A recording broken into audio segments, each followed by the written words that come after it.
So, man, James Gunn is just the gift that keeps on giving, except for when it comes to Peacemaker episodes.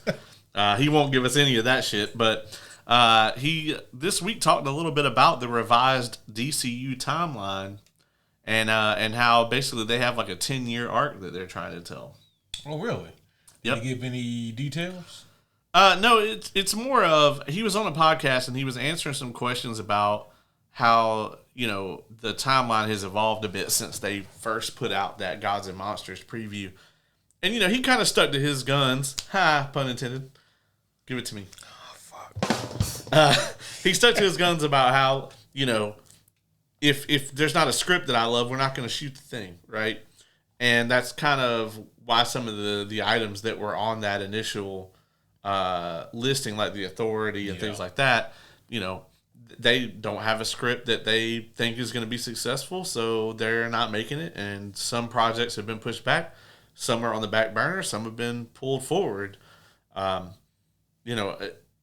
lot of people didn't think that, year 2 of Gods and Monsters was going to be Supergirl and Clayface. Yeah. But that's where we're at, Yeah, I don't even think those were on the original docket. Clayface was. Okay. But, yeah, I mean, just looking at that, I mean, and then we've got, probably Batman the year after that, and I don't know what the other movie is. So it's Brave and the Bold. Yeah, Brave and the Bold. And I think Swamp Thing is along with the Authorities in terms of it being shelved. So we don't know what that other movie will be yet. I don't believe so. And then, they're going to have Elseworlds, Matt Reeves, Batman. Yep. Remind me, what did they say Clayface was? Is that part of the DCU? Oh, yeah. Okay. Oh, yeah. As a matter of fact, they said that Clayface is actually going to be the first look at Gotham. Ooh. Of the DCU's Gotham. So this then is going to have to be taking place in like a previous time period because we've already seen Clayface in the DCU. I'm assuming this is an origin story for Clayface of sorts. Maybe. Yeah. Or it may not. It may not. Also, we just on the same note of Clayface, like in the little teaser that was posted for us some time ago, or like some, release set photos, like some internet sleuths have really been doing their job. There's a picture of like the Flying Graysons in the background. Yeah.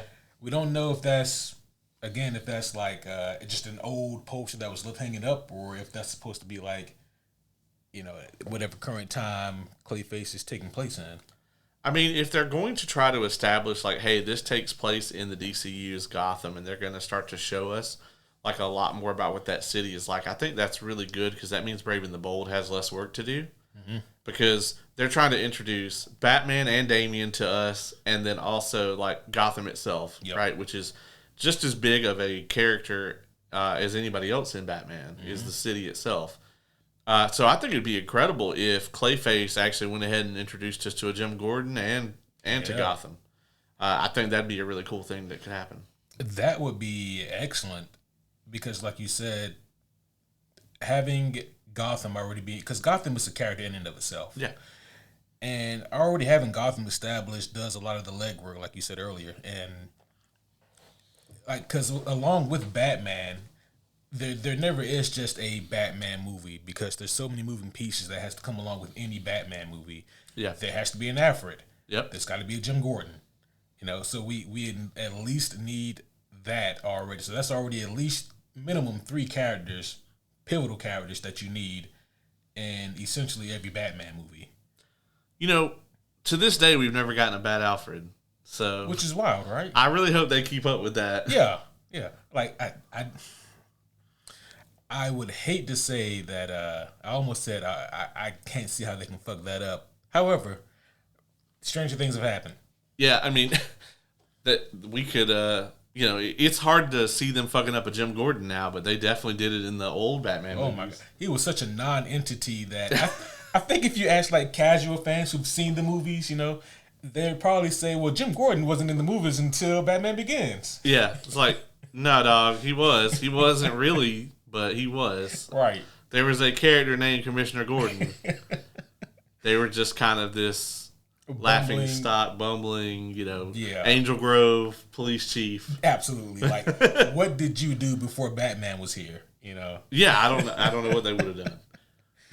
Because even like Two-Face's goons used to fuck them up, just regular old criminals. Yeah. Yeah. They didn't have any powers or anything. Right, none of that. Yeah. It just used to fuck up that version of Jim Gordon. Yeah. Along those same lines, just speaking of like the DCU and like the things that have established, there's been more teasings and mulings that Brainiac may in fact be the primary villain. Yeah, I'm thinking it's definitely leaning in that direction. Mm-hmm. And I think Brainiac is a smart choice. I think you don't get two of them. I didn't even, honestly, I didn't even pick up on that one. But I think, honestly, I would love to see him not be a one and done and to come back and be like a Justice League villain. Yeah, I think that's why people are of two minds when it comes to Brainiac, because like on one hand, you can definitely see Brainiac being something that Superman and company try to take down, but on the other hand, he can definitely be a full-fledged Justice League threat. And yeah, I don't know. I don't know if this is the 100% right call to do. Some people think that it's too soon for Brainiac, too soon for like any kind of Lex and Superman frenemy ordeal. We still don't know what any of this really looks like yet in practice. So, but we gonna see. James Gunn, other than what he's been doing to me with Peacemaker Season 2, he's got credit in the bank. So, we'll see. I really want to see what they do with this. I'm definitely interested in, whatever comes next in his DC universe, whatever he's going to do next with Superman. To me, I mean, doing a Superman and Lex team up where Brainiac eventually, gets away or whatever, and then sets up maybe him to come back and fight the entire Justice League, I think that's a very, good choice to make. It kind of echoes what they did with Loki a little bit. Yeah. In the MCU, and it's one of the good choices that they made. I don't think it's a bad choice to do that again here. If they go with Brainiac, what Brainiac version would you want? Would you want them to do like the Kryptonian computer, or like the whole ordeal where he's like not of Kryptonian origin and he just like travels the galaxy collecting different cities and specimens, or would you like James Gunn to do his own spin on it?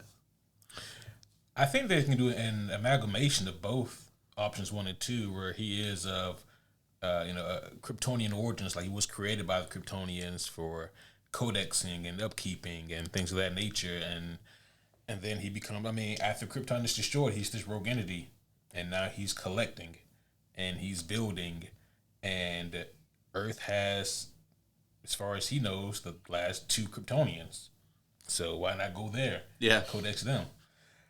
And so I think that might be the move. I'm curious if they're gonna go with like the more Ultron-y type of Brainiac, right, where he's like this self-replicating machine type deal, or like you said, will he be more alien in nature? Will he have that just the kind of alien-esque being for himself? Will he be like a giant Spider-Man underneath the cloak? I would much rather he go into like.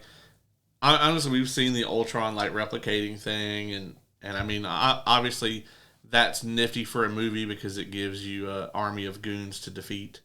But I personally think that I would prefer them go almost like the route of the Borg from Star Trek, and kind of have him just be this evolving entity. Mm-hmm. That he incorporates all these different species DNA into his own, and just sort of he is kind of sort of becoming this, more highly evolved creature. I would love to see something like that. That'd be cool as hell. Yeah.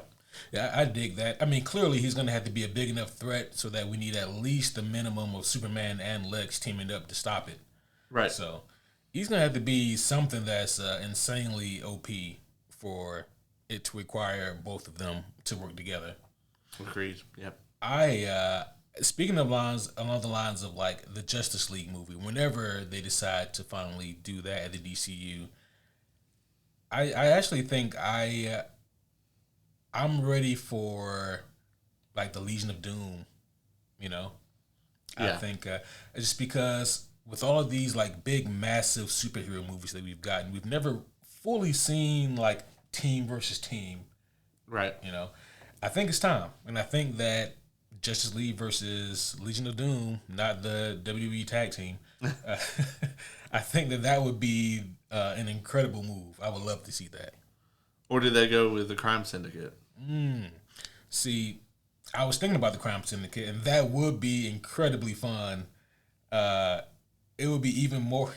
I would almost be willing to like sacrifice potential quality if they could get like the former Justice League members to be the Crime Syndicate. That would be That incredible. would be like don't even say a slight demise in quantity because like whoever they get for Wonder Woman for like the DCU, I'm pretty sure it's going to be good.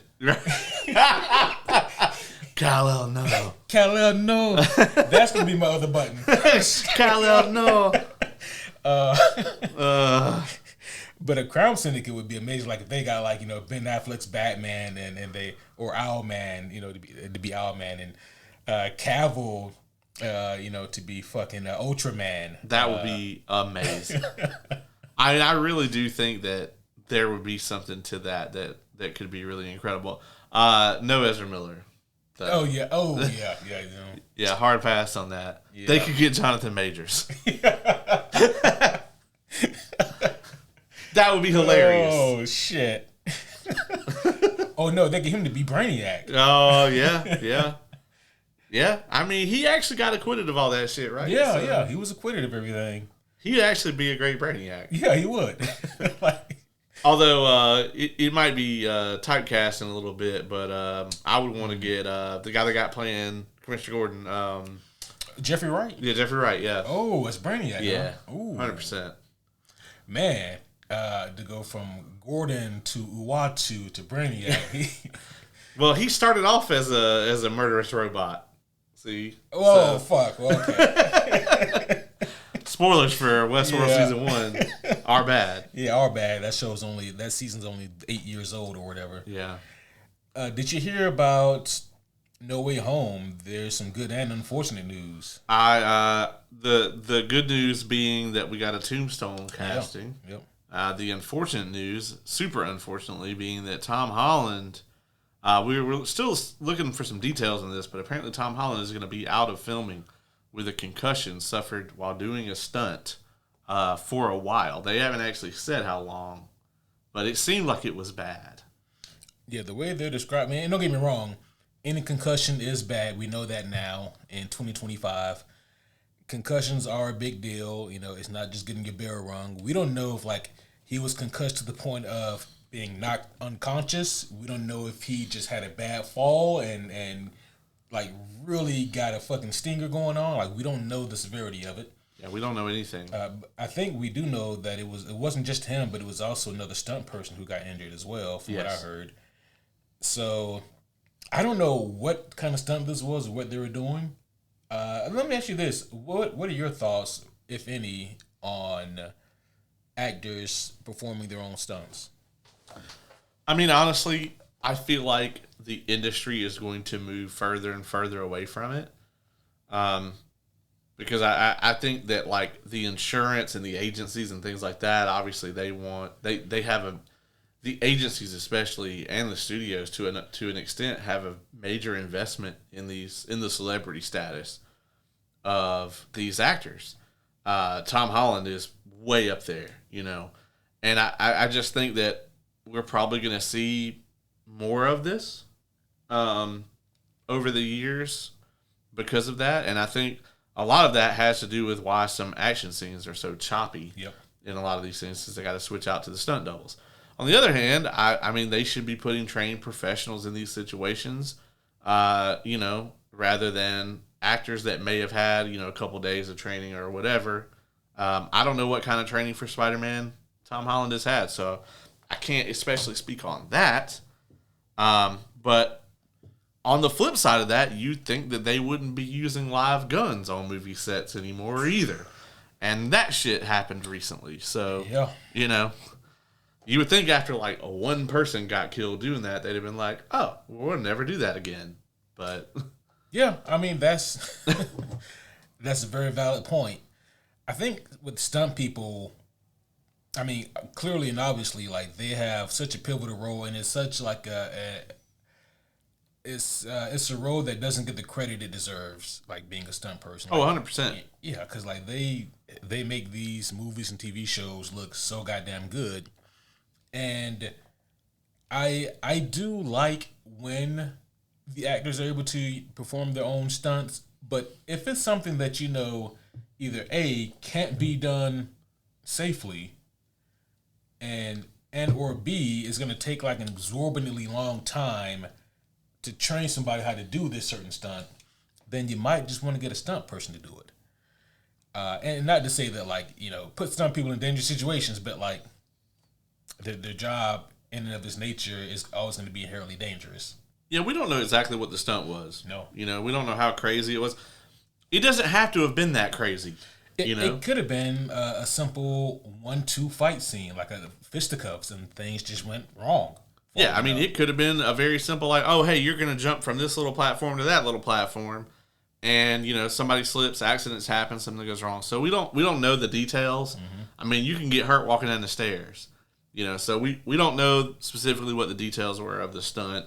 So I'm sure some more information will come out about that, but, you know, ultimately, I just hope, you know, everybody's okay, and, you know, they can continue shooting the movie, and everybody's good to go, so. Same. Yep. Thoughts and all that good stuff to anyone injured or hurt on the set. Yeah, I mean, if anything were to happen to Tom Holland, you know, like, I have to leave the show and have to go console Zendaya. So. Oh, you have to do that? Yeah, I have to do that. Is there a reason why it has to be you? Yeah, it's me.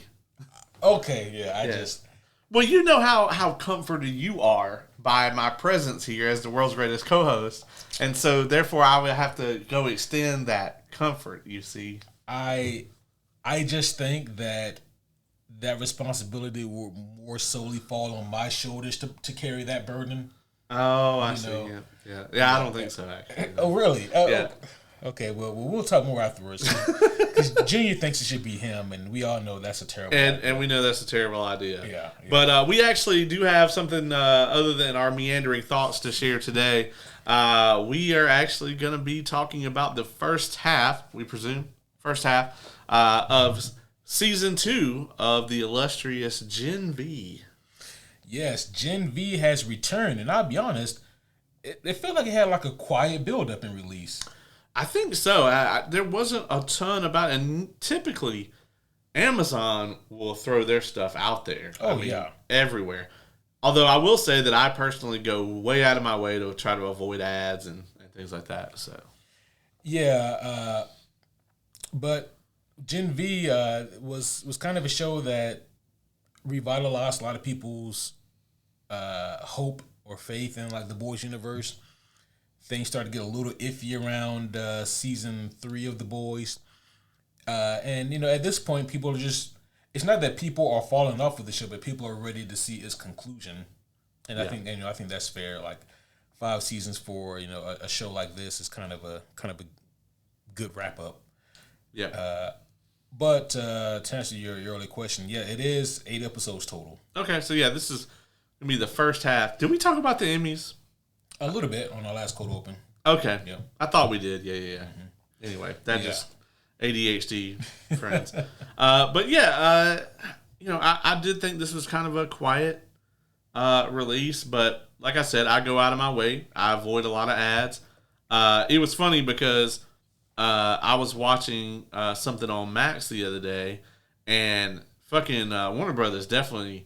they have like this whole trailer now. Anytime you watch anything on Max that plays, and it's basically like, "Bitch, we won all these Emmys," because they did. I mean, they cleaned up. So yeah, it's true. Between like The Pit and Penguin, and they had some other stuff that won. Yeah, what's that other show that everybody likes? White Lotus. White Lotus. That's right. Yep.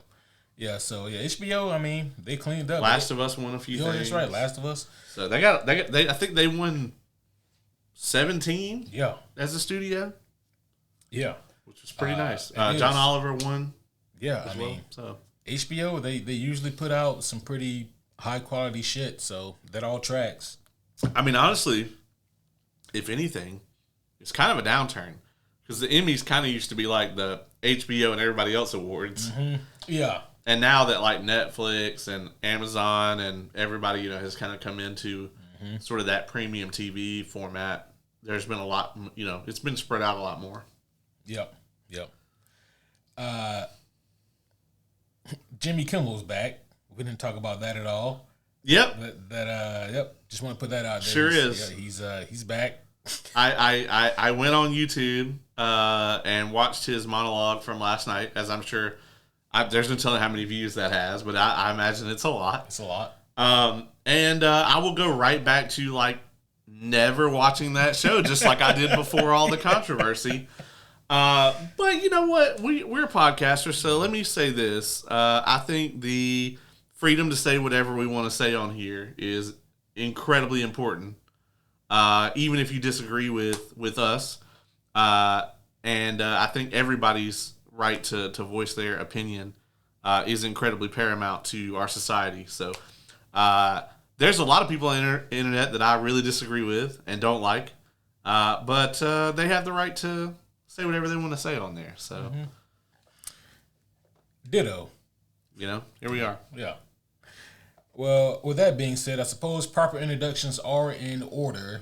So, homies one and all, welcome back to another very exciting, very special episode of the Superhero Homies Podcast. My name is Quentin, and as always, I am here with the coolest co-host on the planet. I'm talking about the homie Caleb. What's going on, everybody? I am so thrilled to be here. We actually have a TV show out right now that is actually giving us content to speak about, and I'm very happy about that. I feel like you're taking some shots there. Oh, I will be taking shots at Peacemaker all night, probably. Yeah. Because let me go ahead and put this out here. We have 4 episodes of Gen V, and we have 5 episodes of Peacemaker Season 2. And I feel like 2 episodes of Gen V gave us more than those 5 episodes of Peacemaker. And don't get me wrong, this season of Gen V was a good bit of setup to get all the pieces in place. But they at least had the courtesy to drop those 3 episodes at one time. So that, okay, I could sit down and get all the build-up. But I actually think the build-up has been very interesting, Yeah, Gen V Season 2 has had me on kind of a roller coaster of emotions in terms of like how I feel about this show. I haven't been fully encapsulated in the boys' universe for a while. I agree. And it's been a while since I watched anything the boys related. I mean, I guess it must have been Season 4. But man, I barely remember any of it now that I think about it,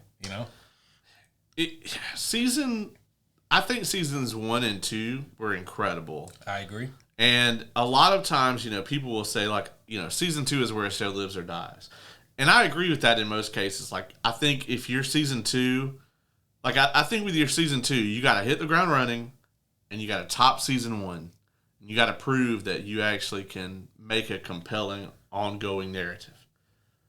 In season 3, though, you have to not fall off of that wagon. Like, I mean, honestly, season 3, you typically can't do what you did in 2, right? You can't go, oh, we got a top 2, because you can't do that every season. No show has ever, in the history of ever, been able to top itself each and every season. It just doesn't happen. Even in my opinion, like The Shield or like Breaking Bad. Yep. Doesn't necessarily do that. There is a dip in each one of those shows, Breaking Bad, like obviously the episodes after Gus died. I'm not saying those are bad episodes, but all the way up until the Gus, conclusion of Gus's arc, there was a ton of build up to that, and there was a crescendo, and then the show had to level out for a little bit and then build back up. Yep. With The Shield, it's definitely season 6, We get the whole will they won't they with like Kavanaugh and everything, and we see how that plays out. And then that next season is it's a little meandering as they're kind of building up to what the finale is going to look like. So you can't just go up and up and up and up, but you also can't drop the ball either. Yeah. And I feel like with The Boys, I think it peaked in season 2. I think season 3 felt like it was going to be something big, and then they swept the rug out from under us.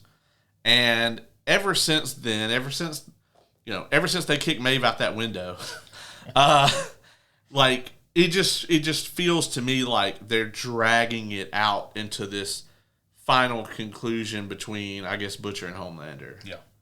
And to me, I never really wanted the show to be about that. I get that is kind of what it is about, right? But to me, I always thought that maybe that conclusion, that should have actually concluded in season 3, and then they should have gone on. I think I might disagree with that assessment, just because if you get rid of Butcher and Homelander, there is no more show. Unfortunately, that is why they are dragging it out to 5 seasons. Yeah. When maybe I think they could have done everything they needed to do in 4. But yeah, like I'm not interested in watching a boys TV show that didn't have Butcher or Homelander in it. And I think there's a lot of people out there who feel the same way. And I think they know that. Well, I don't necessarily think you had to get rid of both of them. I think you probably could have gotten rid of just Homelander, right? I mean, don't get me wrong. Anthony Starr does an incredible job. You're not going to, like, I would never take that away from him. But to me, Homelander is a difficult character to have around for 5 seasons. Mm-hmm. Because... especially all the time. Right. Yeah, because he's insanely evil. Yep. Literally nobody could stop him at any moment. Like, he's had so many moments where he could just kill our protagonists. Mm-hmm. Like, could just brutally murder them. Yep. And on the flip side of that, our protagonists have had 1 or 2 moments where they could have killed Homelander. And those moments are where the show really falters. I think the Soldier Boy stuff at the end of season 3 really, like, that was kind of the moment where a lot of people stepped back and were like, oh, okay, we're just dragging this. Yeah. And that's how I feel. So to me, I would either want to, I even suggested back then when we reviewed season 3, it's like, have Soldier Boy hit him and have, some episodes where he doesn't have his powers. And he's like on the run, because all these people are like trying to hunt him down now because all the fucked up shit he's done. And he doesn't have any powers. And he like slowly gets them back, And then I think that would have been a way for at least half a season to really do something different with him.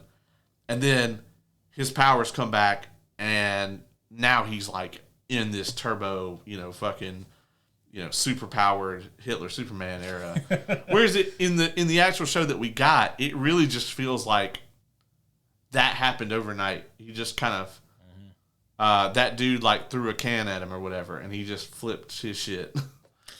Yeah, it was. Decisions were definitely made for season 3, and and that led them to a sense of recovery for season 4. But to me, it was like, okay, season 4, in some regards, is a step up, I guess, from season 3, but it's still not great. It's still not season 1 or 2. I think I enjoyed 3 more than 4. Oh, yeah? Yeah, ultimately. I mean, don't get me wrong. They pulled the rug out from under us at the end. Like, I think the ending of season 3 was a letdown, right?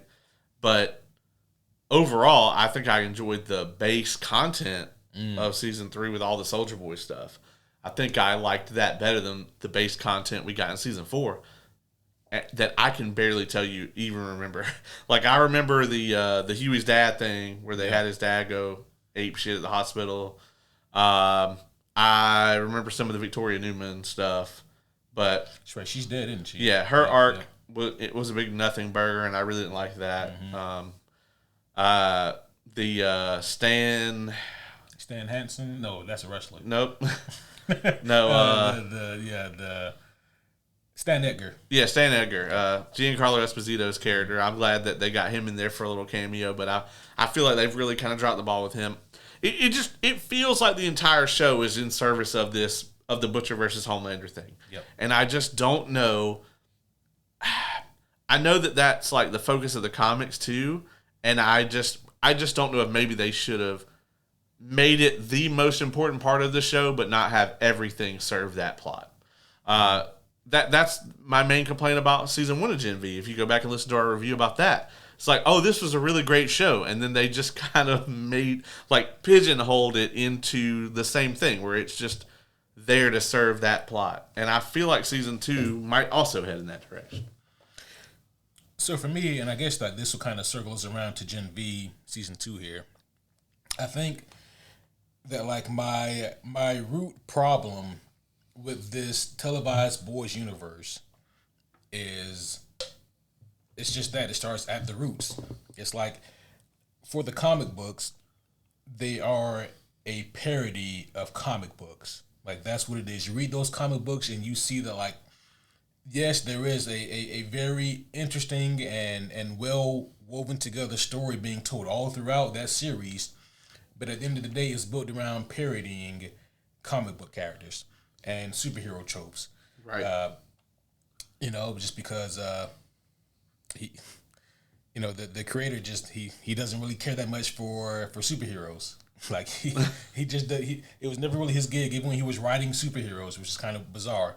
A lot of the political satire we see in the show isn't really there in the comics, right? Exactly, and that's where I was going to go. Like the show is more of a political satire, and I think that just from that, like the comic book holds up a mirror, a funhouse mirror to comic books, and the show holds up a funhouse mirror to politics and society.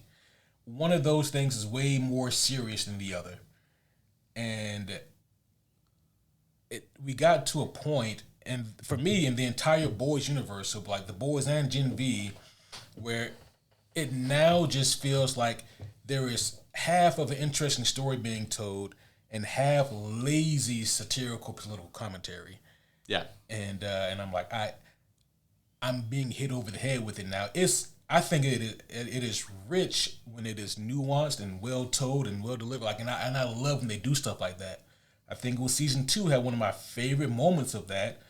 Just really quick, it was the cold open with the guy who's just a normal guy. He's watching the news every day and he's seeing all this terrible shit go on that the news is feeding him. And then one day he just goes into a convenience store and he thinks that his clerk is like some kind of super terrorist and he kills the clerk. And, like that, I thought was like such a fucking eye-opening and jaw-dropping, well-told and well-nuanced moment. Of course, the comedy wasn't there, but this is still like a funhouse mirror to society in terms of like how people can be politicized or even just radicalized by what they see on TV or on the internet all the time versus like real interaction. So when they would tell interwoven stories like that, I thought that was well done and just, a really cool thing to do. But most of what the boys in Gen V is now is they'll tell a little bit of story and then they will hit you with like just a lazy one-to-one direct correlation as to what you can see on a lot of internet today. It just feels a little forced. I agree 100%. And I mean, the thing is, like, I get what they're trying to say. How can you not? Right. I mean, it's a little too blatant now, and honestly, it's gotten to the point where I kind of roll my eyes at it a little bit. And I'm gonna tell you, as like someone who pretty much agrees with their take, if I'm rolling my eyes at it, then you know what I mean. Like other people really got to be rolling their eyes at it too. I also,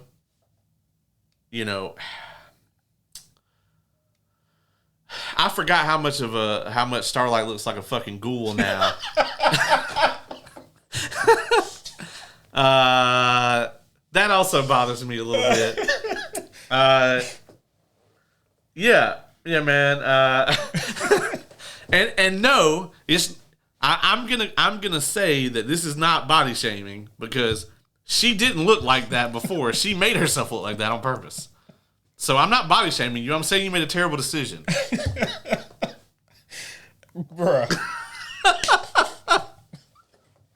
Hey man, listen. I had to take it up a notch. You know did. what I And you did. I'm sure you didn't think that's what I was going to say. No, not at all. Especially since I think it was either season 3, season 4. You went there again. Yeah. I'm not the only person who notices this and is bothered by it. I agree. All right, and so does everyone else. But you don't have to say that. Well, you know what? You can clip that shit and see if the internet agrees with me. Holy shit. But with that being said, though, I want to talk about the things that I do like about Gen V Season 2, because there is a lot. Yeah, I mean, don't get me wrong. Like, I don't want it to come across like we just are hating on this. More so the point that we're trying to get across here is that the concept of this universe is waning, and that's really not good, because once season 5 of the show comes out, I'm sure Amazon is hoping that they can keep this universe alive, and because they're already trying to, I think they've already greenlit The Boys Mexico. Oh yeah, and I'm sure they actually want Gen V to continue after season 2. So, which I don't know how that works, but yeah. I mean, so we got to have somewhere to go that is not focused around Butcher or Homelander, because I don't think either of them make it out of season 5. I think they're both going to die. Absolutely. So, I mean, you're going to have to do something, right, if they want to continue this universe. There's also the prequel with Stormfront and Soldier Boy. Yeah. So they got plans. Yeah, they got a lot of plans out there to show a bunch of different things. I mean, I think some of the satire, like I said, it's very heavy-handed. And I appreciated it a lot more when it was clever. Mm-hmm. But I also, on the flip side of that, I do understand that, hey, maybe, some of the satire out there, like, maybe everybody didn't get it, right? And I think a lot of people didn't. I think when the satire started becoming very heavy-handed, there were certain people that were like, oh, I don't like The Boys anymore because this is about this. And not everybody, but a lot of people were like, it's always been about that. I think it's just way funnier, though, when people like something that is actively poking fun at them. Yeah. I think it's way funnier that way. Like, for example, I think Firecracker's character is hilarious. Yeah. Because it's spot on without, like, being spot on. Like, she's not in on it. The character is not in on it. Right. Exactly. And that actor, Valerie Curry, I saw her at DragonCon. She was at the boys panel. And she was great. She was like, someone asked, like, what are some things that you found like the hardest to encapsulate about your character? And she was like, all of it. Like all of it is incredibly offensive to me as a person. Just the name and everything is just it's so spot on. But I unfortunately didn't get to see any of that. Yeah. I was very busy boy at DragonCon. Yeah, it was good though. Let's talk about our highlights. Yeah, so what I really enjoy about this season, one of the things that I really enjoy is they do hit the ground running. A lot of people had a lot of questions about the ending of season 1 and how are they going to pick back up. And, hate to bring it up, but especially in light of the passing of Andre, the actor who played Andre, that was very tragic. And to a much, much, much lesser degree, the other issue is that it put the writers in a very inconvenient spot, So let's cover that. So Chance Perdomo, tragically passed in between the 2 seasons. And so they actually do cover his, his real life death kind of in the universe, right? Mm-hmm. They had his actual in-universe character die off screen between seasons as well. But I really like what they've done with having the increased presence from his dad from Polarity. Same. Yep, I 100% agree. One thing that's still bothering me, and this could be an oversight on my behalf, have they explained how they weren't killed by Homelander? Not really, no. Okay. They really haven't. We saw him. Well, so the only person he directly lasered was Marie. Mm-hmm. So we don't actually know what kind of crazy healing she might have. Yeah. Got to be something nuts. Would have to be. Because you would think that heat would immediately sear blood, and so I don't know. I kind of wonder if they're just gonna brush past that shit and just be like, oh, because they do that a lot, like in The Boys and Gen V, which I really don't appreciate. Where it's like, okay, everybody is a soup, but all the soups also have just this inherent level of like durability. Yes. Yeah. And it's never just, oh yeah, I have the one power. It's also like I can get hit by a fucking train and I have this one power. Yeah. You know? All of them seem to have like a base level of like ultra durability. Even in like the latest episode we watched, I was like, how are you tanking that? Yeah. You know? Yeah, I mean, it's like they have fucking Vicor, which, by the way, full spoilers for the first 4 episodes of Gen V Season 2. And I guess probably the rest of the Boys universe that's been released so far. But, like, when they have fucking Vicor come in there, and he's, like, crushing people's spines with his hammer and shit. And I feel like the early seasons of The Boys, that wasn't the case. And I feel like over time, they just kind of made that the case.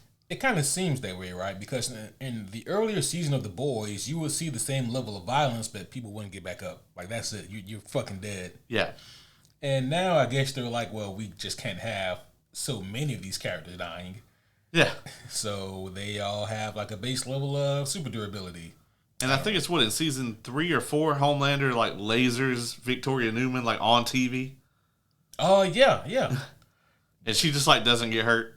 It was choices were made. Yeah. Folks. Yeah. Yeah, the way that scene was shot was terrible. Yeah. They, and again, like I don't try to hold this against the people who made Gen V. I don't try to hold this against them too much, just because, tragic situations, and so like the way that this story has to be told, it's gonna be difficult. It's similar to like the Black Panther 2 situation. Like, I don't like a lot of the decisions that were made, but I understand they were put in a difficult position. And it's kind of the same thing here, because if you guys were looking to like see how this intricate escape plan happens, only one of them actually escapes. 2, you don't get to see that escape. And 3, our remaining heroes or protagonists, they don't escape. They are just escorted out and brought back to the school. The beginning definitely feels very much like okay, well, there's really nothing we could do with that ending, so. Yeah, exactly. Our bad. Yeah. Because we were all like, how the fuck are they back at school? Yeah. And this is how. So it is interesting, right? Because they're brought back to school underneath the pretenses that you will do what we say when we say, and if you don't, you're going to go back to Elmira, which is this basically a fucking concentration camp where they keep superpowered people. Right. So their options are very limited. Their concierge, or whatever you want to call her, the lady who was escorting them with the stinger, yeah, she's got to bite it, right? She's got to die. Yeah. And it's going to be hilarious. Who does she kill on the way out, though? Because she's going to accidentally sting somebody. Well, we don't 100% know if it would kill them. If it would kill them. That's true. Because, like, if a bee stings you, they're going to die. But this is like a human-sized bee. That's true. Maybe they will. We'll see. She alludes that you will die if you get stung. Yeah. So, I don't know how she knows that, but yeah. How has she been walking around with that stinger for all these years and, like, nobody accidentally brushed up against her? Right. Yeah. Like, if it's going to kill you, you would think she would have some kind of, like, maybe wrapping around it or something. Yeah, something to keep it encased. Like a sleeve for it or, I need so many questions answered about the Boys universe. Do you think that honey is delicious that she pukes up? If I see her do it, not touching it. But if she were to just bring me like a jar and be, hey, I got some honey from home. Yeah. Like, oh, cool, thanks. Yeah. If I don't know the source, I might try it. And it might be delicious. Yeah. What if you thought it was super delicious and then found out like how it's made? That's a problem. You'd be like, Just give me some of that on the down low. Yeah. I never want to see you make any of it. Never. So I feel that in previous seasons we've learned that with Compound V, when you take it, it's just a crapshoot. Yeah. We don't know what's going to happen. I guess Homelander, he was a different case because of was it the amount that they gave him? Well, I think he was like from the womb, right? Like they injected him in the womb. That's right. And I think there was a ton of it, and I think that they like it was like from jump, right? That they essentially made him. So it was like he was like it was baked in, to make him super powerful. Did they do the same thing with Marie? See, I don't know. And I wonder if maybe that is going to have something to do with why they were brought back to the school. Because even from the beginning, when Cipher gets them out, he says, find Marie Moreau for me. And that, to me, was kind of like, okay, well, he doesn't really care about Kate or Emma or Jordan. Mm-hmm.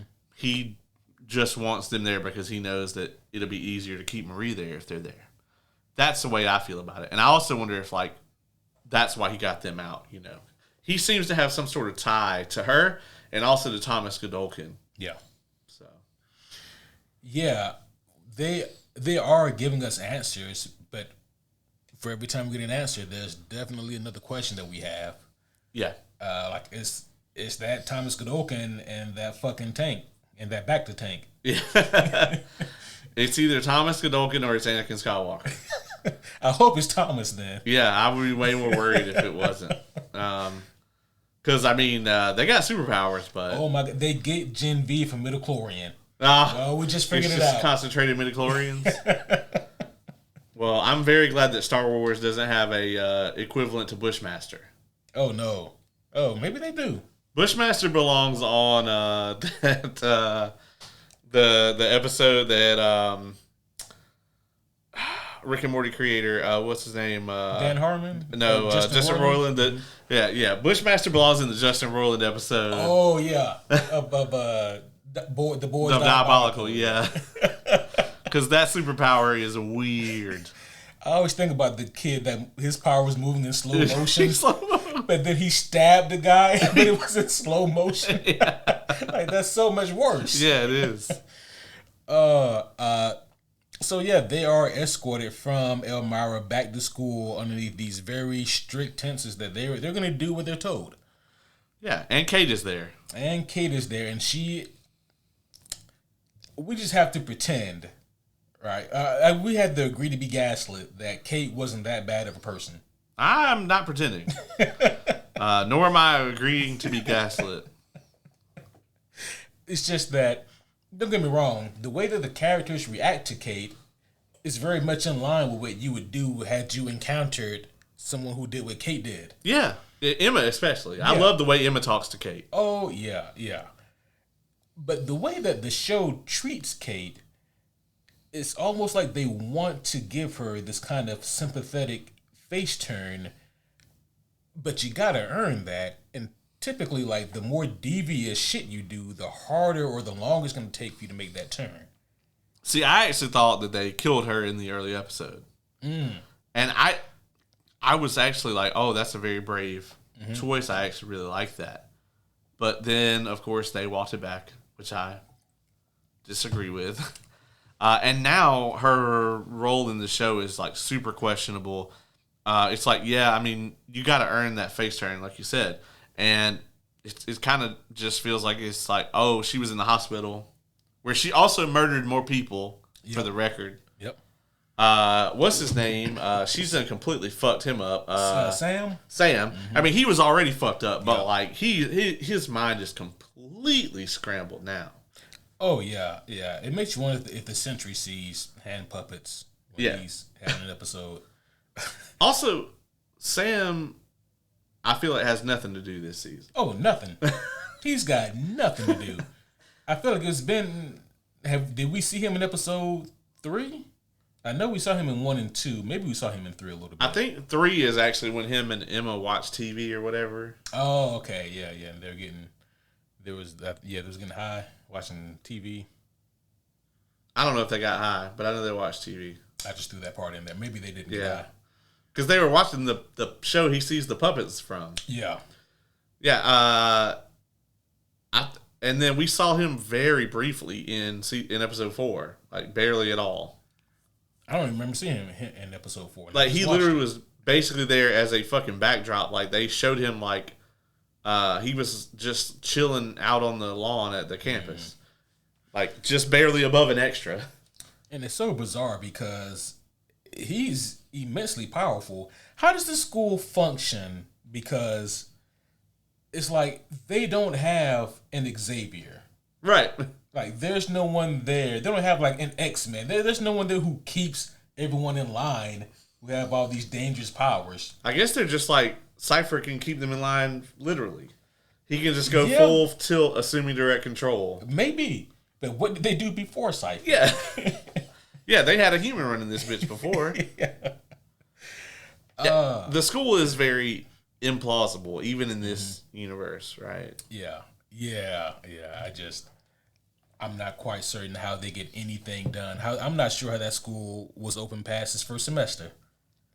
But, I mean, especially given that it's like a vault thing. Yeah. Yeah, it's a vault school, obviously, but you get a bunch of kids with superpowers. College kids, I mean, no disrespect, they're not that smart. Is anybody shocked that the Deep still visits and participates at his old frat house? Absolutely not. I think everyone saw that and went, yeah, that tracks. That checks out, yeah. Yeah.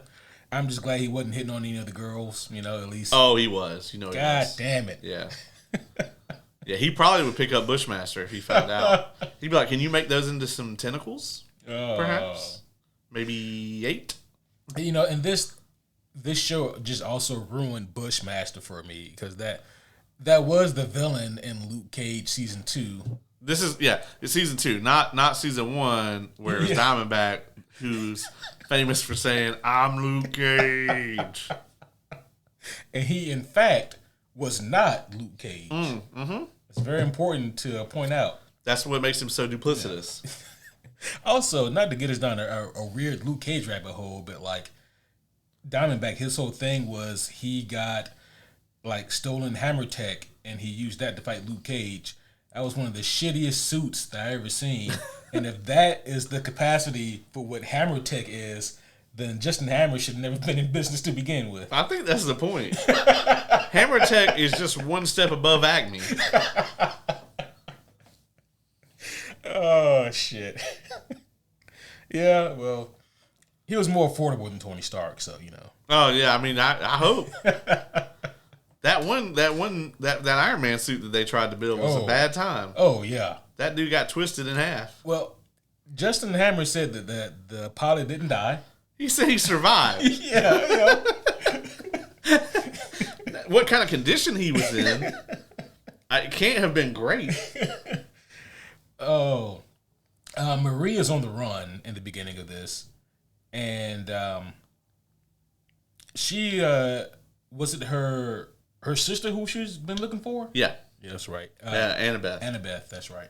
I almost said Anna Marie, and I was like, that's not right. It'd be weird if the parents went, let's name her Marie, and then the other one Anna Marie. Annabeth. That's some horror movie shit. And so she's looking for a sister. I guess to have company. Well, I mean, it's the only family she really has left. Yeah. And they talked about her sister in season 1, where her sister basically didn't want to have anything to do with her because she killed her parents or whatever. And I do think that the show kind of leans on that a little bit. I feel like at this point in time, it's like, okay, she didn't mean to do it. Her superpowers are like a well-documented thing now. I could see how, you would be upset, especially as a child. But I feel like you've had a long-ass time to get over that shit. And it's kind of petty at this point. I'm up in the air about that. It was definitely an accident. It was your sister, and your sister, still wants to have a relationship with you. I think that's up to you, though, if you want to pursue that or not, though. I just think it's kind of petty to me. Because, like, how old are they? Like 18, 19? Yeah. I mean, so damn near 20 years since something happened, and you won't even speak to your sister. Well, it hasn't been 20 because it was like, she was like probably 10, 11, 12, something like that. Yeah, she's just gotten her period, so. So 10 years. I mean, I don't know, man. You won't even speak to the person after 10 years, and it was an accident. Like, I can completely see it's like, okay, the person, like, actually murdered, your parents on purpose. But, like, for them to have really no control over what happened, I feel like that's some petty shit. I guess I also, and this is just me reading more into it, maybe I shouldn't. I also just kind of assume that there's a little bit of fear in there too, like. Oh, possibly.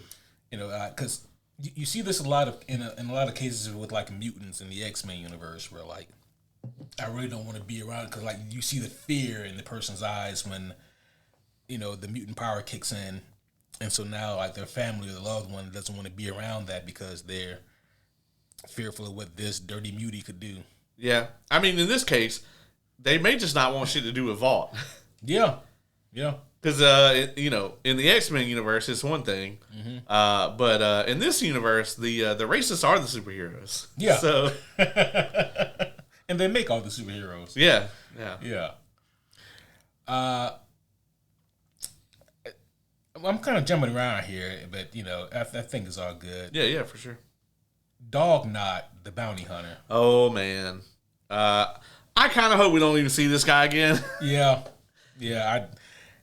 I can do without ever seeing him ever again. There is nothing good about this character. This is not a character where, to me, that it's... don't get me wrong. What we got so far is funny, but knowing this show's propensity for going too far, we do not need to see any more of this. There's a dangerous rope that they're walking right now. Yeah. Because you can go too far, right, if you have these really cool creative ideas. But if you are going too far and lazy, that's going to be a recipe for disaster. Yeah. And I feel that even the name alone, Dog Not the Bounty Hunter, that's something that you come up at 2 a.m. gaming online, with a bag of Cheetos next to you. Like that's... It's not something that you come up with in a fucking writer's room. No. Yeah. I really hope that we just don't see that guy again. Yeah. And also, you trying to fuck a dog. Yeah. That can't. Yep. Can't have that. That was absolutely my concern immediately. I was like, oh no. Yeah. No, they can't be trusted with this. Nope. Not at all. But yeah, the name is horrible. Yeah. Who would choose that? Clearly that guy. Yeah. Clearly that guy. Yep. The Starlight cameo. Mm-hmm. When you saw this, did you think that there's just a cameo that we will maybe see more of her? I think Starlight will be in the show more. I think we will see her again. Yeah. It was just really jarring because I forgot about it. And then I was like, oh my God. And then I was like, oh, that's right. That's right. It's just Annie. Yeah, okay. It's just Annie. I thought it was Michael Jackson. It's okay. Woo. Jesus. That brings up another question though, not about Michael Jackson, but so I don't think we have time for that. Yeah, that's. I think there's docs about that. At the end of season 4, I'm starting to remember some shit. We see I think is it Kate who comes up and arrests someone from our main group of boys. Like we see a lot of our main characters who they get caught, and arrested. And I think it's Frenchie. Yeah, it was Frenchie, right? Yeah. And I feel like there was maybe someone else too. Maybe Sam and Kate. Yeah, they're both working for Homelander. Yeah, I can't tell. Like they're doing a really good job in this show, keeping that shit under wraps, right? Yeah, because they just look like we're college students. We just went back to school. Yeah. All right. So moving on here. We have our teams are split essentially. So we have Emma, Jordan, and I guess you can say Kate. when they're trying to find Marie. Yeah. Which I mean, honestly, I'm glad the search for Marie didn't go on for very long. I can see that lasting several episodes. Her fight against the Homelanders was amazing, though. That was a really cool fight. I think that's honestly the best use of powers we've really gotten on the show, unless you count like all the students versus Vicor. Oh my gosh, yeah, yeah. That fight scene against like the super bigots was that was a cool one. Yeah. But that, of course, leads them to actually find Marie. Mm-hmm. And when they do, Jordan fucks Kate up. Yeah. And this goes back to what you said earlier about them all having super durability. I never had my skull cracked, but I think I'd be in the hospital past a couple days. Yeah, that shit was really crazy, especially where, like, they emphasized it, where it's like Marie was like, okay, well, I'll put the blood in. Like, I can fix her or whatever, but it's like, like, there's nowhere. Like, I can't keep it inside of her. Yeah. Like, her skull is gaping open. I'm like, well, she dead then. Like, yeah. So, I mean, how did they even get to her in time to, is she a zombie? And I almost forgot that she had one of her arms blown off, Well, see, they kind of played that off, too, where it's like, everything that happened at the end of season 1, they kind of just like soft retconned it, or just from like a we're not going to talk about it standpoint. And then I was really glad that they did reference the arm, because Marie fucked that arm up. Oh yeah, that shit was gone. She blew that arm off, and Kate deserved it. Yeah, and so did that guy. Yeah, got his dick blown off. Yeah. They both had it coming. Let me say, I do feel like I may have been a little negative thus far. I'm really enjoying this. I think the thing that really carries this show is actually our main cast. Like, I think the actress that plays Kate is doing a pretty good job. Mm-hmm. I don't love all the stuff that she's necessarily been given. Yeah. But Jordan, Marie, and Emma, all four of them are killing it, because Jordan is played by 2 different actors. Yeah. They are killing it. I also think that Cipher is doing an incredible job. Yeah, actually, I was gonna say my 3 favorites so far, I guess I'll go ahead and rank them if I had to. But number 3 is Polarity. I think that honestly he has potential to have one of the strongest arcs this season. Yeah, and I really like what this guy's doing. Yes, and I need them to stick the landing though with this arc, with him just agreeing to work there, even if it's like undercover or whatever. They need to really stick the landing with that for me to buy into that a little bit more. I think he's gonna die though towards the end of the season, probably. Number 2 is Cipher, and again, even with him, it's a little up in the air. Obviously, I need them to stick the landing with him too. Yeah, what he actually is has to be satisfying, right? But he was intriguing from the get-go, and I love the way that that actor delivers his lines with such confidence, with everything he does. We've never seen him actually rattled. Yeah, we've seen him angry, but even then, it's just like short, controlled bursts of anger. Yep. He kind of reminds me a lot of the way that you said you would have wanted to see the High Evolutionary portrayed in like Guardians 3. Where with the High Evolutionary, he was, scale of 1 to 100, he was on like 40 all the time, and then he would just very quickly throw that shit to 100, which I enjoyed. Yeah. But Cipher, I mean, he is always even, and you'll see him get angry, but you never see him shaken. He's never he's never on tilt. Yeah, he's always completely in control, and nothing has worked against him so far. No, and I mean. Whoever brings him down, it's not going to be fucking Kate, because she's completely outmatched by him. Absolutely. Like, he is always about 100 steps ahead of her. Like, he's playing chess, she's playing checkers, and she's eating the pieces. Yeah. The red and the black ones. Yeah. She's just... So I've really been intrigued by what we've got from Cipher so far. And number 1 is Emma. I think everything she's done has been just fucking tremendous. I was like, please tell me he's going to say Emma, because I didn't really care for her in the first season. Oh, so I liked her in season 1 a lot too. I liked her, but I was just I always kind of felt like it was a little bit of like I've seen this before. You know, her arc is kind of a it was sort of a combination of like of Annie's arc, the whole like my uppity parent, you know, always wanted me to be like this, and like Claire from Heroes, you know, it was like she was like a amalgamation of those two characters. Didn't hate it, but it was I always just felt like, okay, I've seen this character before. Whereas in season 2, I feel like she's very much her own character, and I love the way that she's written, and the performance from the actress is top notch. Yeah, I enjoy every scene she's in. Yeah, absolutely, she's killing it, and I absolutely love the scenes with her and Polarity together. I'm like, oh, this is fucking gold. Yeah, she was high as balls in the archive. That was amazing. But you know, I definitely think, unfortunately, that Polarity will die, probably in a similar manner to Andre. Yeah, unfortunately. Yep. And by the way, it's not that I don't like Jordan and Marie. Same. Yeah, I do enjoy their characters. It's just that it almost feels like, for me, they have a little bit less room for real introspective character growth because they're so intrinsically tied into like the main plot, and so everything they do has to serve the plot more so them.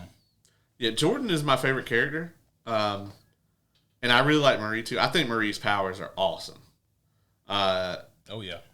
Like bloodomancy. Yeah. Hemalurgy was taken. Copyright TM.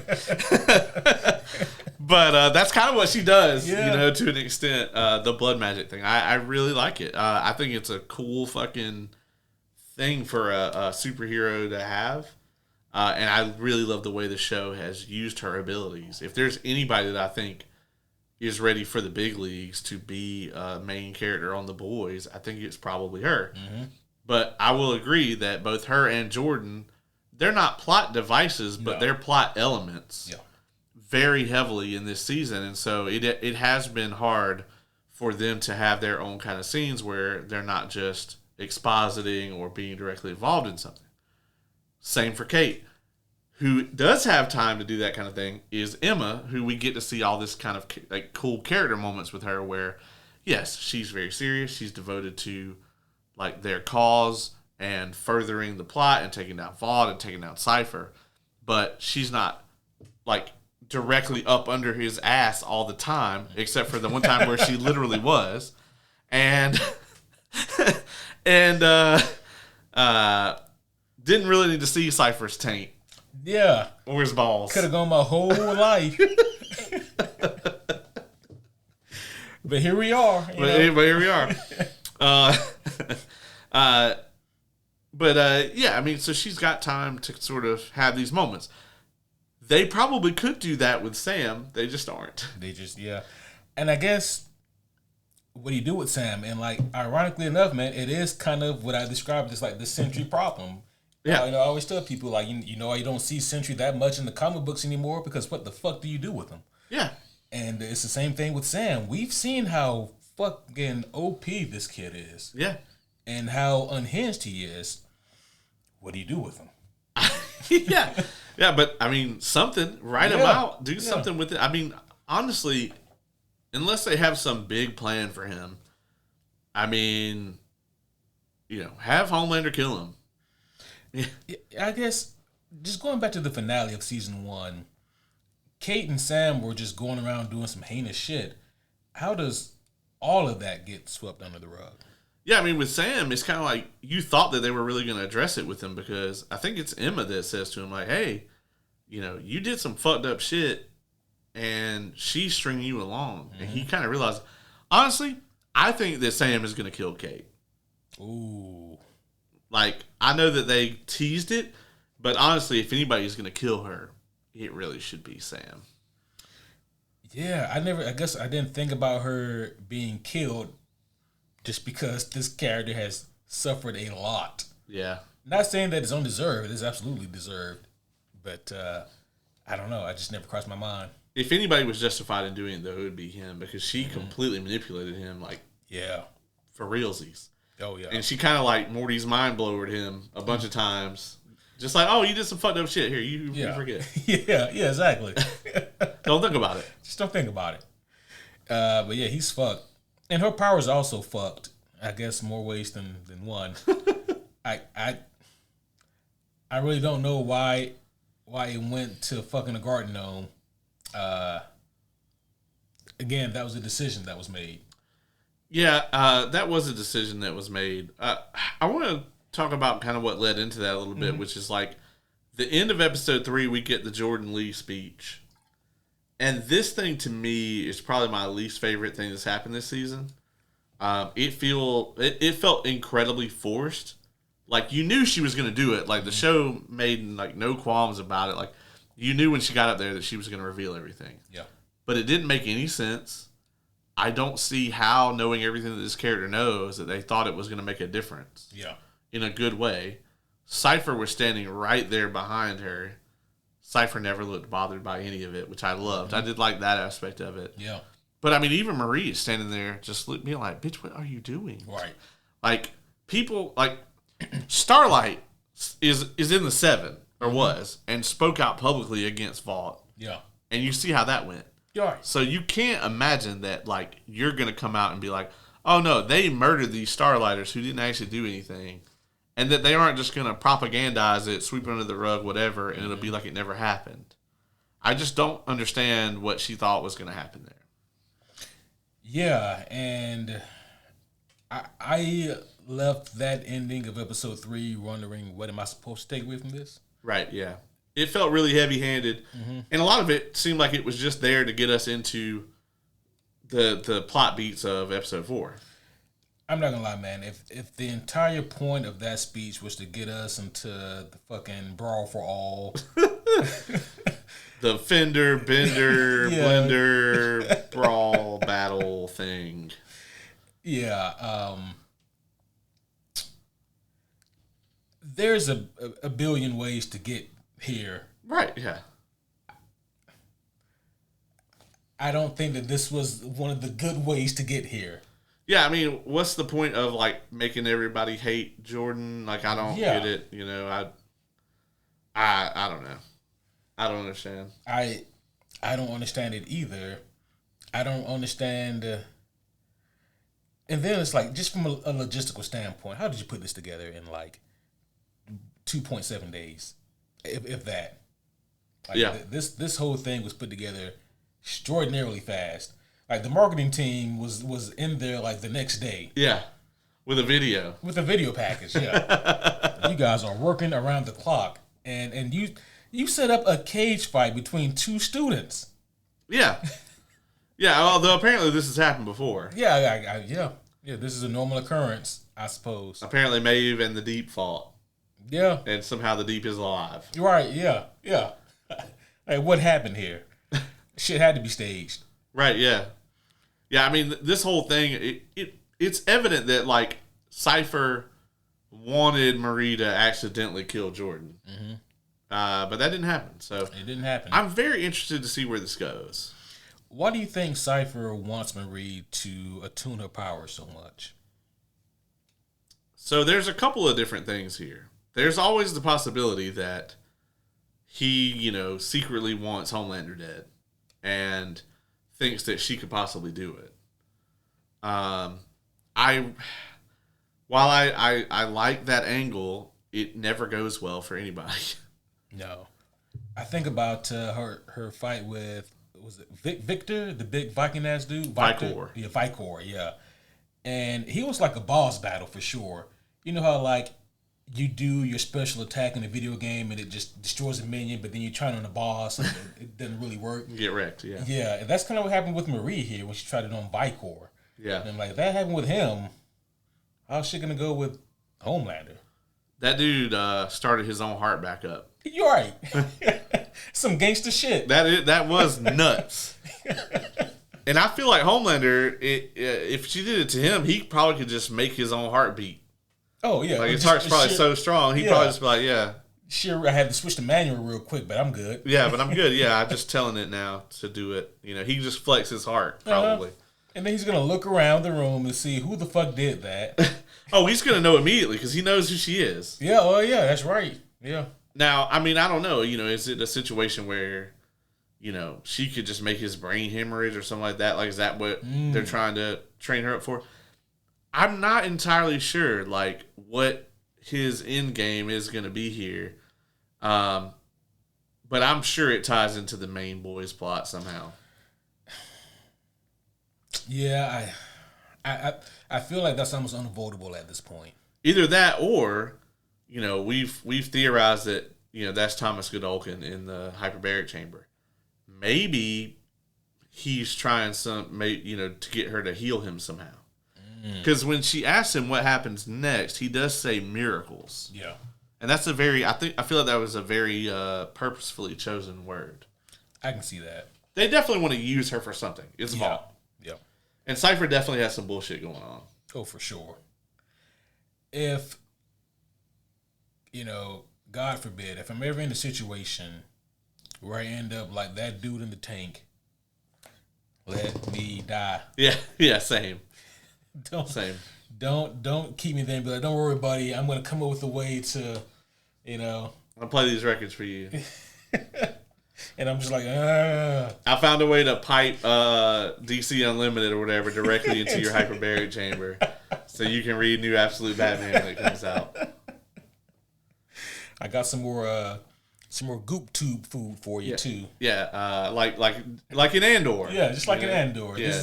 This is cinnamon flavor. Except yours got flavor every day. Oh, every day. Yeah. Oh, that's amazing. Yeah, and here you go. And you know, also, by the way, Scott Snyder spoiled absolute like the next 17 episodes for us while we were at DragonCon. So I just won't tell you about that.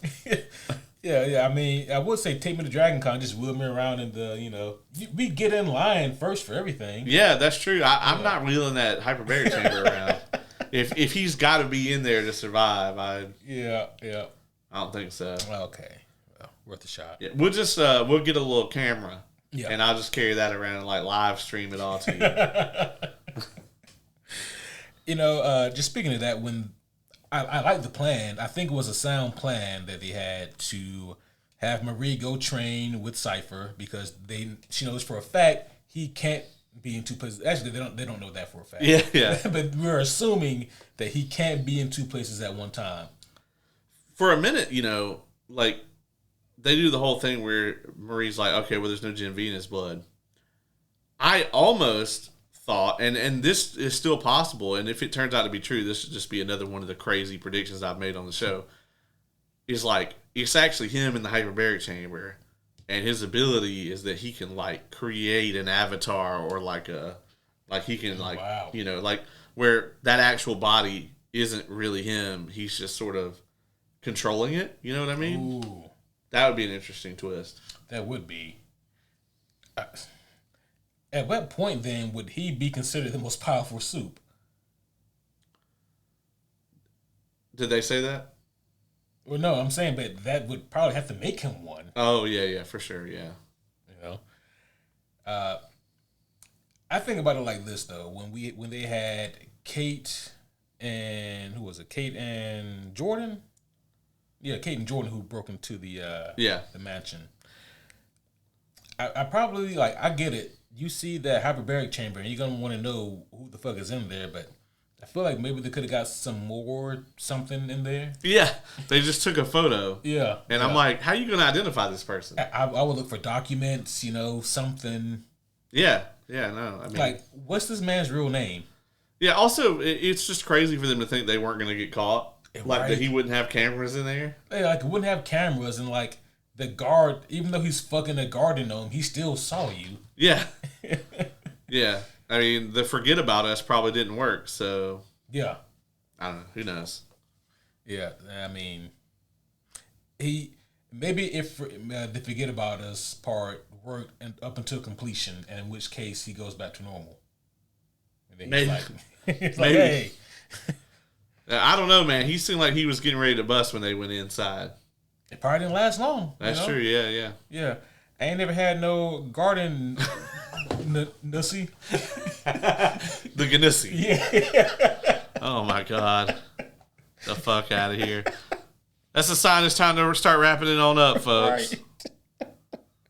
Oh my God. So we got 4 episodes left in this season. Yep. They are moving at a good clip. They are. And these episodes, they are full-fledged episodes. Again, not taking shots. I am. Looking at you, Peacemaker, with your 3 episodes.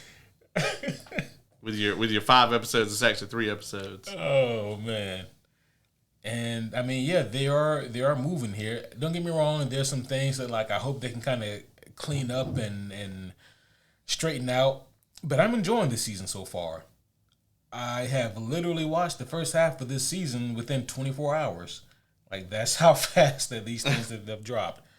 3 at one time and then 1 right here before recording. How do you see this season playing out? Well, I think in probably the next 2 episodes, we'll get some interesting reveals about Cipher, what's actually going on here. And then I think in the finale, I think we're probably going to see if I had to guess, probably be a Polarity versus Cipher fight, and I think Polarity's going to die in that process. Either that or he'll die saving Emma from something. Are they trying to do like a Professor X and Magneto thing? If Cipher can control minds, and Polarity has like the, That's interesting. Yeah. We actually don't know what the full extent of Cipher's powers are, or why there's no Gen V in his blood. I mean, there's always just the base theory that he actually was born with his abilities. And that's wild because who the fuck is born with superpowers naturally in this universe? That they know of, nobody. Yeah. I mean, because they originally tried to sell it before the Compound V got out. Mm-hmm. They tried to sell it on anybody, right? That hey, like all these guys are born with it, and then it came out that about the Compound V or whatever, and then it's like, oh, okay, well we're still superior, whatever, fuck you guys.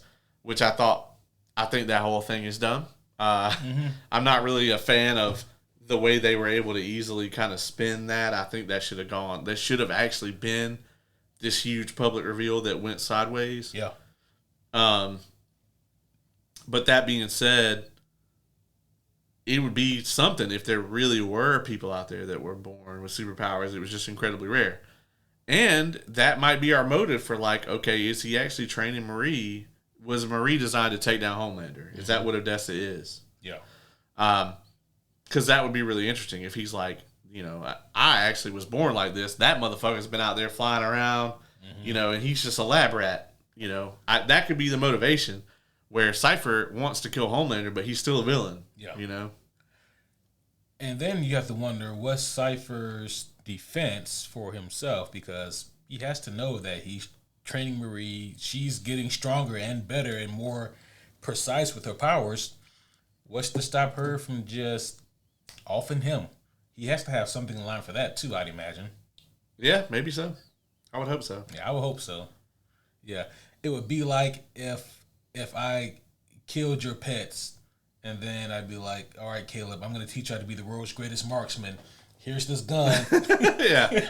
I need you to load it up and I aim at those targets over there, Yeah, and I'll go ahead and tell you, you're only going to have to kill like one of my pets before I murder you. Right. You're not going to get to the rest of them. Oh, shit. But yeah, I just assumed that Cipher has some of the plans in store. You said something interesting also before we wrap up here. You said something interesting about how Amazon will probably want more seasons of Gen V. And I agree. I guess I just don't understand or know how they can get more from this story. I feel like they've already should have learned their lesson about stretching things too thin. Yeah. And with this, I already have a hard time understanding how this school is a functioning place. Yeah, I think if there was a 3rd season, I would get away from the school. Either that or, Vought and Homelander and all that get taken down, and then there actually is like a legitimate, like almost Xavier-like type school that takes the place of Godolphin U, and I actually think there's a lot that could be done with maybe that storyline, but I don't know that they have the chops for that. Like, I don't know that they're interested in telling that kind of story. Because at some point, like, that veers into, okay, now we're just making superhero content. Yeah, now this is X-Men. And I don't know that that's what they're looking to do. I mean, I would be fine with them just making like basically a fucking R-rated X-Men, because Marvel's not going to do that. Yeah. That does remind me, like, Godolphin University, it is in the comics, and it is straight up a parody of X-Men. Yeah. And it is,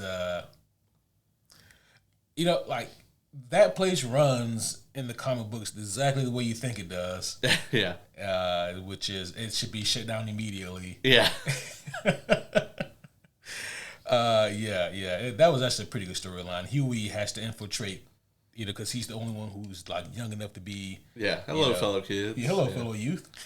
So he has to infiltrate that, good Oaken school of gifted youngsters, to get some kind of crucial information. So he has to pretend that he's a soup, and that he's clearly not.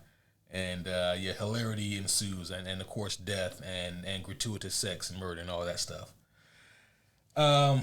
Anything else on the first 4 episodes of Gen V or Gen V as a whole?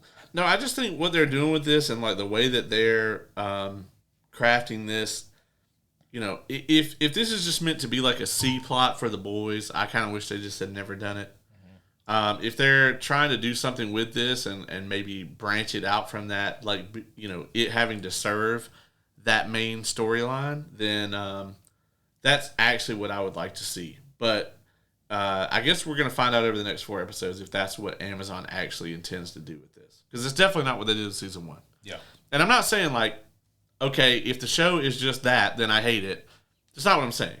I'm saying, was this their intention? I wish it wasn't. But if their intention was just to make this sort of a supplementary viewing experience to the boys, I don't hate that. I just think that they're squandering a lot of potential if that's what it is. I agree. I don't know how The Boys season 5 will wrap up. This isn't one of those things where you can just look at the comic books and figure out what's going to happen, because such a far departure at this point. I mean, even the main show has veered off entirely. I mean, they Black New War. Yeah, Black New War. Mm-hmm. They completely went off the rails with him. Oh yeah. So who knows? But however they do it, the reason I only mentioned the ending of The Boys, however they decide to end that main series, I think will obviously have such a strong impact on what goes on with like Gen V. I do agree, if they do a season 3, I'd certainly be down for it, but I think they may need to get away from the school. The college theme was fucking brilliant, going into season 1, because like all the possibilities and like what that looks like, was a really cool concept, but it kind of burned out a little quick. So I would be ready to get away from the school and maybe do something else. I don't know.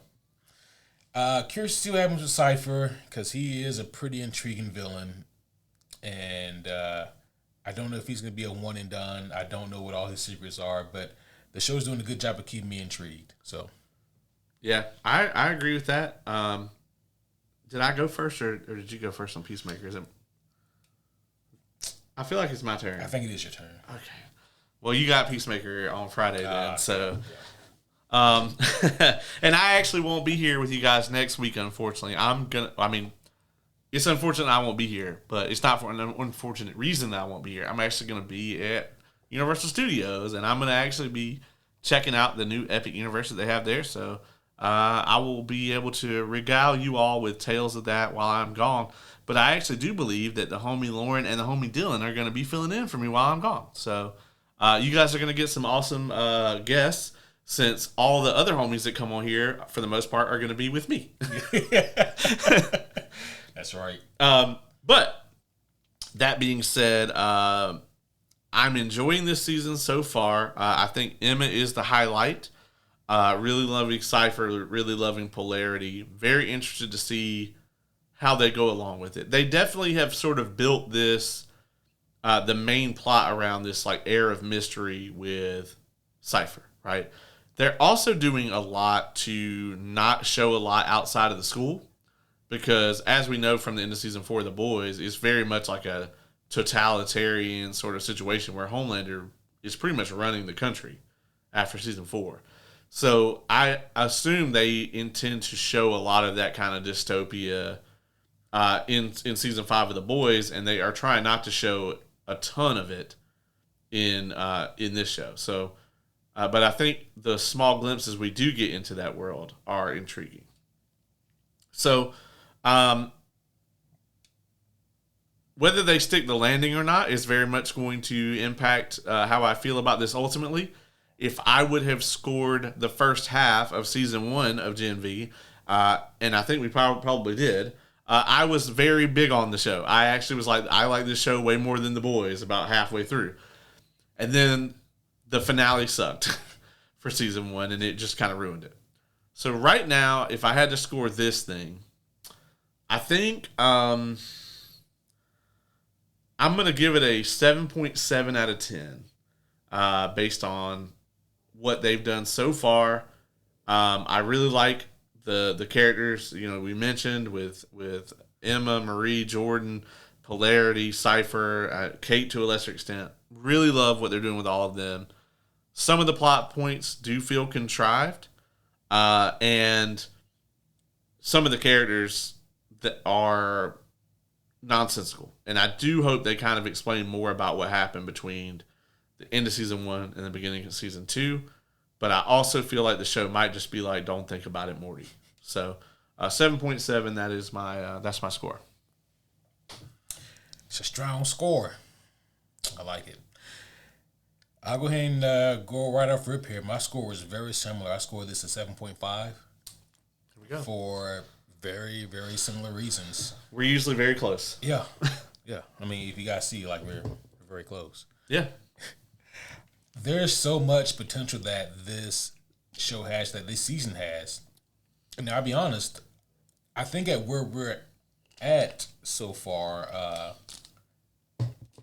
I'm not ready to say that I like season 2 more than season 1 yet, but I'm liking season 2, I think maybe more than I expected I would.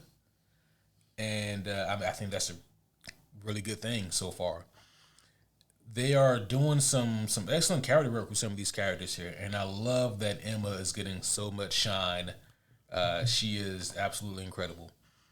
And, like we've already said earlier, some of these other characters are doing really great too. I hope we get more Polarity, because I think that for multiple reasons, he needs a strong arc this season. And he started off with a really cool arc, and so hopefully they can continue with him. Cipher is one of the most intriguing characters that we've gotten in this universe, and I just hope and pray that they can stick the landing well with him. He's such a... He comes across to me the way that... Was it Sister Sage? Yeah. He comes across to me the way that they wanted her to come across, in terms of like this always in control, kind of always has it figured out. She's still alive. Yeah. So yeah, we'll see more of her in season 5. I'm glad you remember so much of season 4. It went in and out. We consume so much content around here. For sure. But so far, I got to say, I'm really enjoying this. Yes, there have definitely been some missteps along the way that we mentioned earlier. There's definitely some things that are just don't think about it, Morty. And you just have to kind of roll with the punch and keep it going. But as a whole, this is really enjoyable. You just have to know and be aware of when to turn your brain off and when to turn it back on. And hopefully that doesn't become too big of an issue moving forward. So yeah, 7.5 for me. And homies, that is our score for the first half of Gen V Season 2. Like the homie Caleb said, he will be here for Peacemaker Episode 6 this week. That's it. But for next week's episode, I will not have the homie Caleb here with me. The homie Lauren will be on with me. We'll be discussing Wonder Woman Dead Earth. Very excited for that. Yes, this is... you guys probably can't see, but I am a really big Wonder Woman fan. You guys can see the omnis behind me here. I need you to get that episode out before Sunday so I can listen to it on the drive home. Yes. I'm very curious to see what she thinks about it. I know vaguely her sensibilities in reading, like what she likes, but Wonder Woman Dead Earth is definitely a dark story. Are any animals harmed in that book? Because if so, we should probably give her a heads up on that. Oh, well, she already has the book, so it's too late. Oh shit! Okay. But yeah, but they're like mutated. Like they don't look like animals. Oh, okay. Well, that might be okay. We'll find out. Yeah, we'll find out. Yeah, we'll find out. And so I'm really looking forward to that. I almost gave her Batman Year One to review. Yeah. And I was like, man, let's. Has that not been covered on the show? Listen, just like with the Dark Knight Returns, there are just certain we'll episodes. Get around to it. Yeah, there's certain episodes I just keep in the back pocket. I'm like, this is there for when I need it. Yeah. Break in case of emergency. And I was like, but Wonder Woman Dead Earth is one I've been wanting to review for like 5 years now. So. Yeah, I'm by the time I come back, I probably will have finished Doomsday Clock. I'm gonna have like 12 hours in the car. Oh yeah. I've read a good bit of that. I'm actually a little bit past where they're doing all the comedian stuff right after he pops up. So yeah. I'm about a third of the way through it. Interestingly enough, Doomsday Clock, I think, in my opinion, does a lot of things right that like the boys have tried. Yeah. Like the whole Superman theory, how like there's now this prevailing theory in Doomsday Clock that the superheroes got their powers from the government. Right. And like the outrage from the people in that universe is astounding. Yeah. Whereas in the boys, they're like, "Oh man, why'd you guys do that?" So, obviously we'll talk about this more in the review. Was Doomsday Clock supposed to be taking place in the main DCU canon at the time? Yeah. Okay. Yep. Well, they wanted to write it under the pretense that it was, and then they were like, "We'll decide later if it is or if it isn't." Yeah. If it becomes a problem for us to keep fucking Dr. Manhattan around, exactly. It's interesting, right? Because like you've told me that this is very much a Superman story, and based on the cover of the comic, I would agree. But you haven't read, but he hasn't. Superman, have you? Yeah, he hasn't shown up yet. But I will say that I could probably do 1,000 pages of fucking Bruce and Rorschach. Oh my gosh, yeah. That's just such a good fucking team, So tell me more about this Ozymandias and Dr. Manhattan. I just love how they're just psychoanalyzing each other, but of course Rorschach's doing it out loud. He's like, grown man dresses as Bat, probably therapy needed. Not sure if it's what was it? Not sure if it's one off or repeat offender. More investigation to come. While Bruce is standing right there, keeps trophies. Yeah.